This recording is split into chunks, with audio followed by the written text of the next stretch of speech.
Okay, Chag Sameach, Chag Yom Tkumat Yisrael.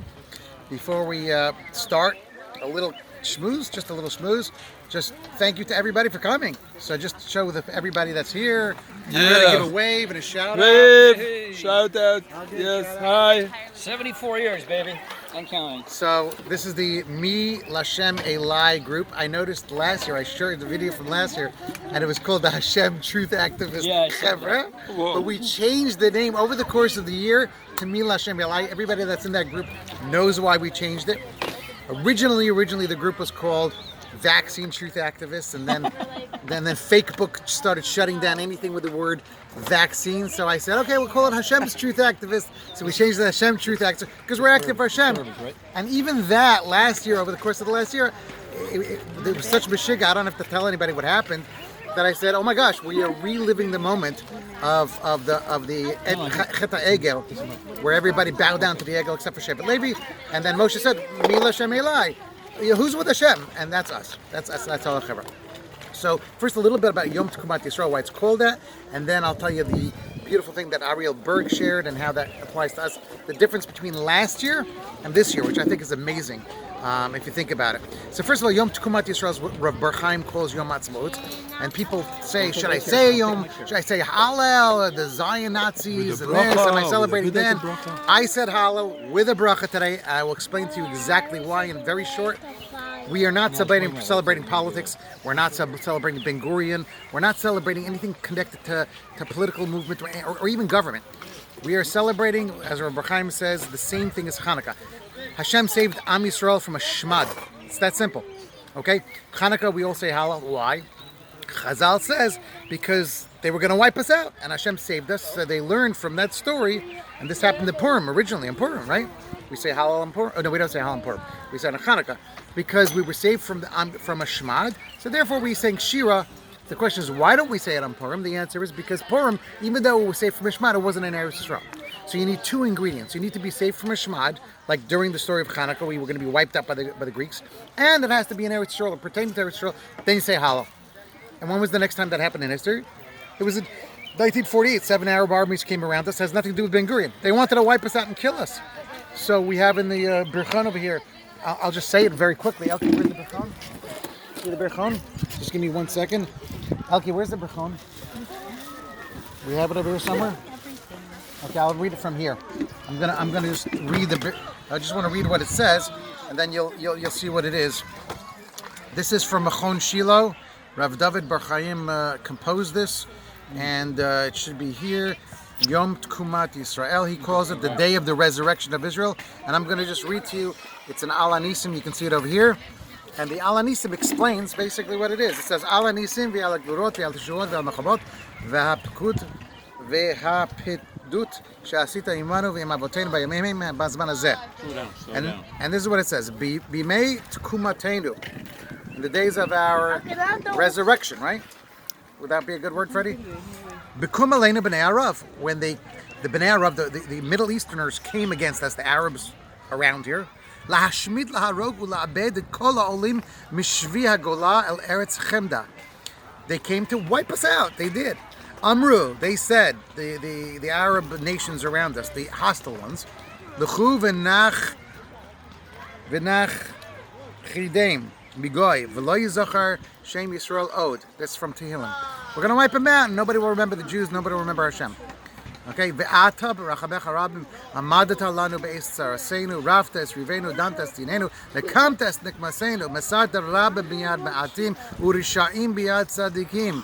Hema karov v'nafalu v'anachnu kamnu v'nafsadad, lecha asis Hashem gadol ba'olam. Hashem made a great name for him by making us win all of these overwhelming odds of the Arab armies.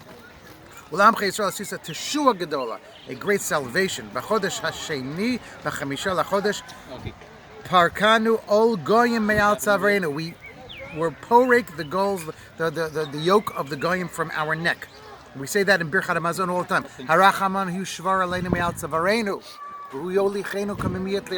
Hashem should break the yoke from our neck and help us get to Eretz Yisrael. Well, guess what? That happened. That happened 74 years ago. Hashem broke the yoke of Europe, and He brought it to Eretz Yisrael, and we came here, and people sacrificed to come here, and He saved us. And that's why we say Hallel. We thank Hashem. It has nothing to do with politics or anything like that. We're just thanking Hashem that He gave us this place, and that He saved us from Ashmad, and the same thing on Yom Yerushalayim. So now, on to the difference between this year and last year. Last year we were smack in the middle of the whole Shekarona. And one of the people I've been following this year, his name is Ariel Berg. He does what's called Tikshur, which is channeling, or some people call it Ruach HaKodesh, Nevuah, whatever word you want to use. Psychic, it doesn't matter, it's all the same thing. He closes his eyes, connects to the oneness of Hashem, and he can see the past, present, future. Okay, maybe not on the level of Moshe Rabbeinu, but he could see stuff. And he said, first of all, he predicted the entire Corona before it happened. Verbatim, you can see videos of him before it.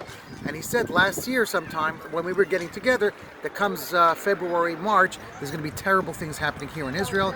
And because that's what he saw. He's just reading. And there's going to be people running around without food, running from their lives, running from their houses, all sorts of terrible things. And we all had an experience where we had tough machlokas with our neighbors and shuls, and we didn't know what to do. We got together over here last year, like, just like, you know, are we normal? Maybe we're crazy, right? And what happened was, Baruch Hashem, we stuck together, and came February, March, nothing happened in Israel. So Ariel Berg came out with another update, and he says the vuah, the vision of this tragedy for Am Yisrael and Eretz Yisrael has been removed. Why? Because we did teshuvah. But it's been moved to Ukraine. And in Ukraine, what's going on there is exactly what he described. People are running, they don't have food, there's a war, they're being bombed. I'm not getting into the politics of who's right and wrong in Ukraine. I have a lot of opinions about that, okay? Let's just say that Zelensky is part of the deep state. Okay, that's all I'm going to say. That's all I'm saying. He works for those guys. But anyway, so it's been moved on to them. And we over here in Eretz Yisrael have been saved. And I can tell you, just for me personally, and I think it applies to people over here, you know, I have neighbors, you probably have neighbors, everybody in this group, that we were like in a fight. We were in a fight. And he said, just spread the love. It doesn't matter whether they got the shot or the mask or whatever it is. Just look at them with compassion and say, I still love you. You're still my neighbor. You're still my family. People have family. You're still my family. And just let it go. Just let it go. And I can tell you, I personally did that with some neighbors of mine that are extreme supporters of the Shekarona. And hello, how are you? Good morning. And I just didn't let the Satan get machloket me and my neighbor, even though we're total opposite extremes. And I think that I'm just like a little teeny example of it. I think everybody did that. I think everybody did this to some extent. And I think when Ariel Berg says that we did teshuvah, I think that's what he was talking about. I think he's talking about that Am Yisrael, and you saw it over the past year, since the last year, even the people who were so scared of somebody who wasn't vaccinated, don't come near me, or whatever it was, they calmed down too. So it happened from both sides. On our side, you know, understanding that the whole thing is a shekarona, saying, it's okay if you got the shot and you wear the face diaper, what we call, we still love you. Okay, come to shul, we'll daven with you. And on the other side, they calmed down. And I think that was the teshuvah that he was talking about. It was the tikkun. And I think we need to learn from that and take that energy of being united, because that's the only thing that's going to get us out of this at the end of the day. It's not, you know, what you know, science and this and that, and what the New World Order is. It's connecting to each other, even the people that are not 100% with us. And I think that's the message to learn from last year to this year, and take that same message from this year to the next year. Bezrat Hashem, next year we will go together, Achdut, on Har HaBayit and Binyan Beit HaMikdash, and have the real Geula Shalema. And come join us next year over here, or on the Har HaBayit, right? It's too long. I'm being paged. Okay, so if you don't make it next year to Har HaBayit with us, in the meantime, in a month from now, at Ari's house, we'll get together, we'll meet again, and Chag Tkumat Yisrael Sameach.